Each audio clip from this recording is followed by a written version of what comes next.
What is up, people? It's Unknown Secret Productions, and today it's time for another re-review, but this time on the Transformers Studio Series Leader Class Shockwave.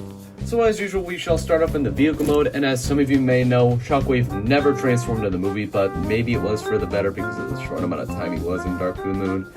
Anyway, let's talk about the actual vehicle mode, which is some sort of Cybertronian tank.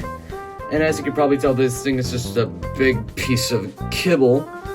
But in my opinion, it's cohesive enough as a Cybertronian tank as it actually is.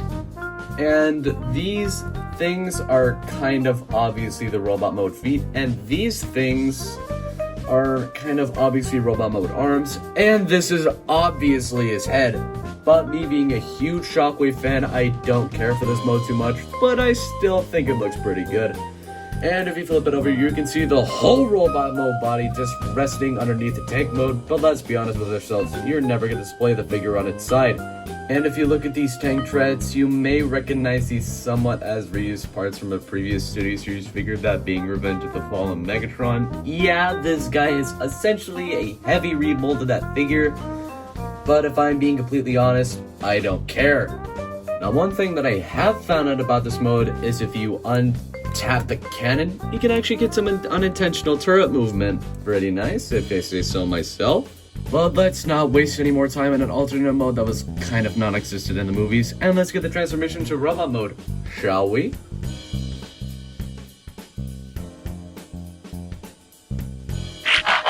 Here we have Shockwave in robot mode, and I guess Takara likes Shockwave more than any other Decepticon, because the promotional images for this figure are not too bad compared to some of the other Transformers toys that they have produced. What the hell, Takara? I'm just joking, that has nothing to do with this figure's excellent robot mode, and I've gotta say, what a robot mode it is! And if you look throughout the figure, there is some beautiful dry brushed purple and silver throughout the whole figure, and that gives him a great weathered effect. I think the last figure that Takara gave dry brushing treatment to a Studio Series figure was with Age of Extinction Grimlock, which probably came out like 3 years ago now. And the hip joints, you can obviously tell that these are parts of a Studio Series Megatron, but again, I don't care. But one thing I'm not too sure about the figure is if the shoulders are reused from that figure, but I kind of doubt that it is. But I do have to mention, I have one major issue with this figure.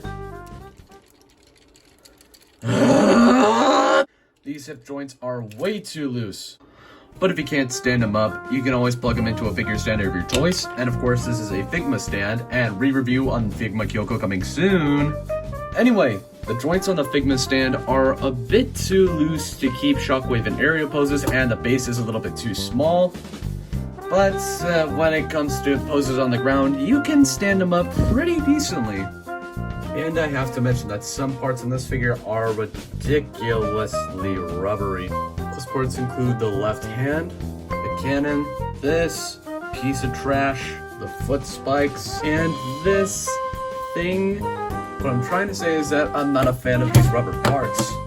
But one big plus for this figure is that when you turn it around, you find that he has a very well managed backpack. And from my knowledge, this backpack is completely movie accurate. And each of these thrusters are on a hinge joint, which allows them to spread apart and compress.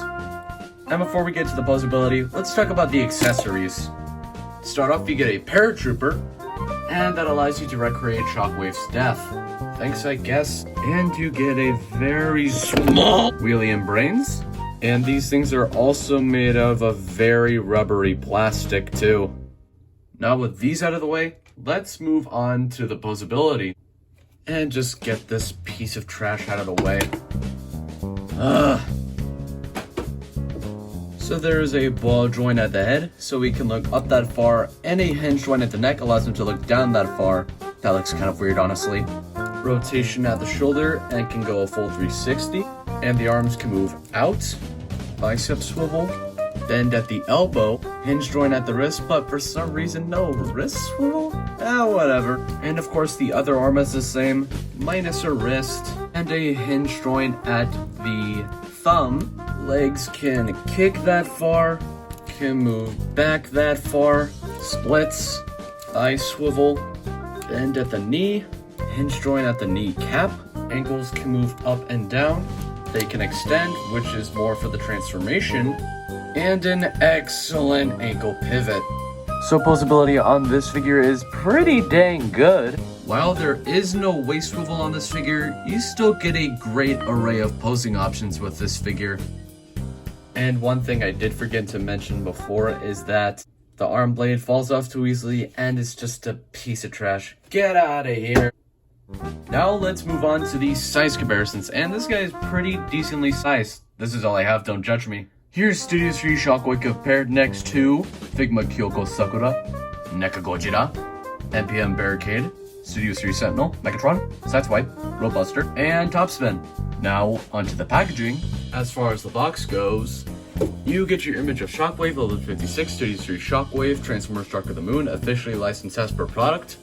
On the side, you get an image of Shockwave and, of course, authentic Transformers. On the side, you get Studio Series 56 with 4 different languages of leader class.